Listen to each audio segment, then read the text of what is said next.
Before we begin, I want to ask Allah subhanahu wa ta'ala for you and for me al-ikhlas and these efforts that we're putting forth, that He doesn't allow any of us to come Yawm al-Qiyamah and we find that our deeds have been rendered null and void due to the fact that we didn't have al-ikhlas. We ask Him subhanahu wa ta'ala by His ism al-a'zam to put this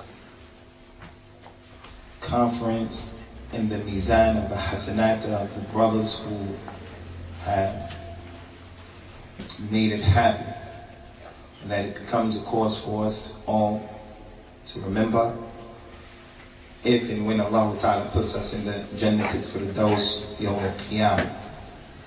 The topic that I've been given is the topic that the brothers entitled the Aqeedah of Ahlussunnah, as opposed to the Aqeedah of the people of at-Thahabi.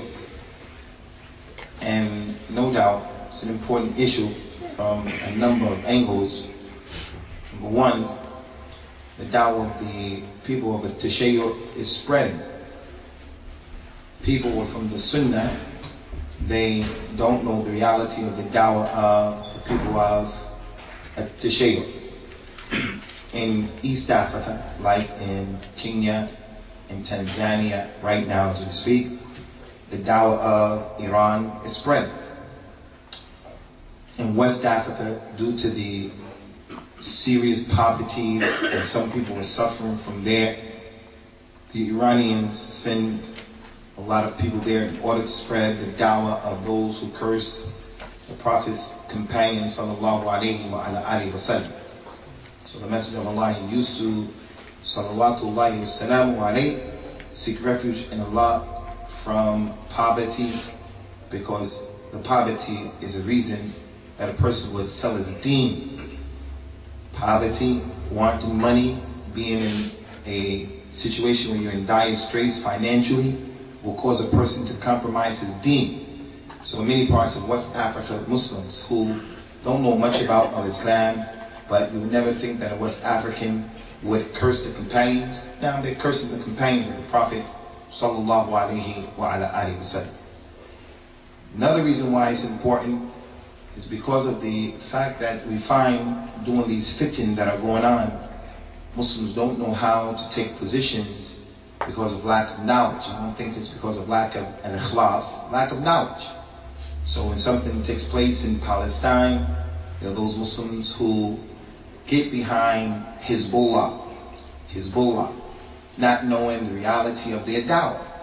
So this talk and this conference and the subject matter, it is relevant, it is pertinent, especially in light of the fact that exposing innovation and innovators and refuting them is from the asul of the Sunnah and the da'wah to Salafiyya. It's from the asul, what the da'wah is predicated and built upon, due to the many ahadith, like the statement of the Prophet sallallahu alaihi wasallam, "Iyyakum wa muhdathat al-umur, fa innaha dalalah." Be careful, beware of innovations in the religion, because all innovations are going astray. They are dalalah. So the ulama of al-Islam, they made it their responsibility to refute innovations and the people of innovation. And for those who are writing, I suggest that you write what the scholars of Islam consider to be the usul of the firq al-bala, the main groups of innovation in al-Islam, the groups in which all of the other 72 sects, they come from these four groups. As the scholars of Islam said, one of them is the group the Rafid, these people we're talking about on this day. Also the Khawarij, as well as the Jahmiyyah, as well as the Qadariyah, and some people add to them the Mu'tazila, who some of their statements and actions can be found in the statements and actions of the four previous ones. So the Rafidah, and we want to make that distinction clear that we're talking about the Rafidah of Iran, Ithna Ashariyah, 12 Imam people. That's what this talk is about. and I believe the previous talks as well. They are one of the main groups of innovation in the religion of Al-Islam, one of the fundamental groups of innovation. So it becomes necessary to tell the people about them, to warn the people about them out of fear that Muslims may get tricked into falling into their traps. Last thing that I wanted to mention, Ikhwani, is that this is the way of the ulama of the Sunnah. And we are a group of people who we call the people to, and we try ourselves to be upon the way of the ulama, connected to the ulama. I may die, Allahu Alam, before I complete this lecture. I may die before I meet you brothers again. You young brothers, sisters, you elderly people here, remember this principle that came to us by Imam Ahmed, who used to teach his students over and over and over again. إياك ثم إياك أن تذهب إلى مسألة ليس لك فيها إمام.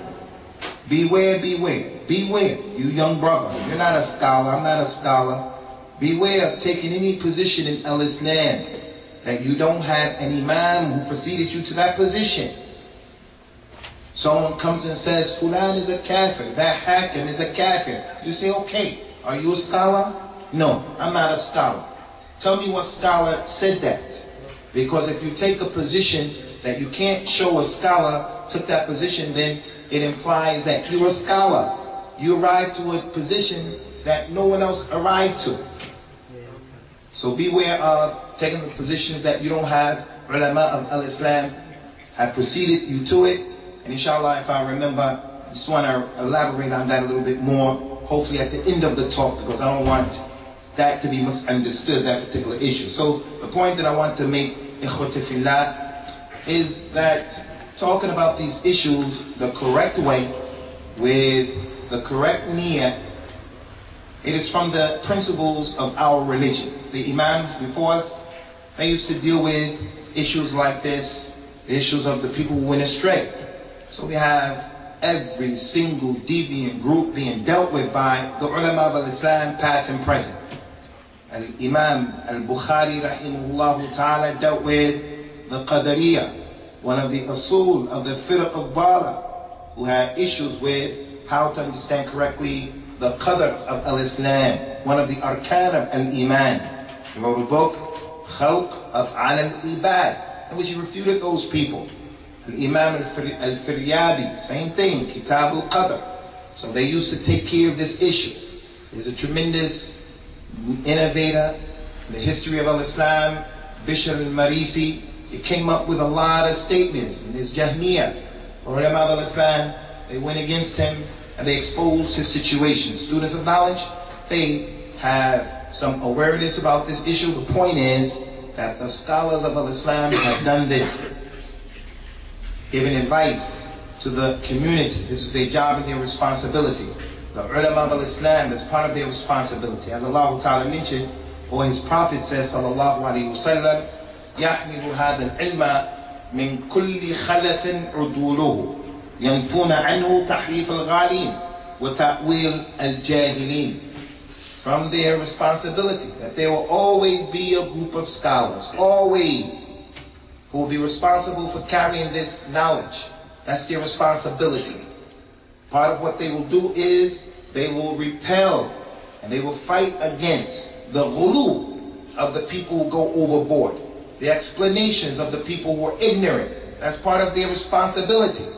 So when someone takes a position in al-Islam about kufr and jihad and takfir and this and that, if he can't show you a scholar during our time who preceded him to that ruling, you ask him, what scholar today said that he's a kafir? I'm not saying he is, I'm not saying he isn't. I'm saying to you, who said that? Let him bring the scholar living today, because for every era, every time, there are going to be ulama who their responsibility is to clarify the truth for the people. That's their job, that's their responsibility. So if someone says the scholar that said this is hidden away in a cave, he has liver problems, kidney problems, he's somewhere in a cave, or he's riding a bike in Pakistan, they say no. The ulama of Islam are out and we know about them. It's not some ambiguous hidden personality. So what we're doing today, Ikhwani, is part of the sunnah of the Prophet sallallahu alaihi wasallam. And in mentioning that, I have to mention as well, but we don't make all of our da'wah, ilallah, and calling the people to Islam, we don't make our focus in giving da'wah just refuting people. That's not the focus. But what's being done here today, inshallah, is in line, inshallah, with what Allah Ta'ala has legislated and His Prophet has brought, sallallahu alaihi wasallam, and the ulama of Islam, past and present, are upon.